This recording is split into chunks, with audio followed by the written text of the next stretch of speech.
ఏ సవరణ ద్వారా ఆర్టికల్ 368కి లోబడి చేసిన సవరణకు ప్రకరణ 13లోని ఏదీ కూడా వర్తించదు.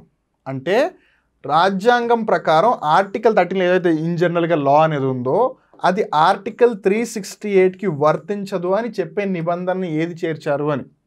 అంటే ఏ కాన్స్టిట్యూషనల్ అమెండ్మెంట్ ద్వారా చేర్చారో అని అడుగుతున్నారు ఇండైరెక్ట్గా. ఒకసారి ఆప్షన్స్ని గమనిద్దాం. ఆప్షన్స్ని గమనించాలా? జాగ్రత్త గుర్తుపెట్టుకోండి. ఈ క్వశ్చన్ మనం ఆల్రెడీ గమనించాము.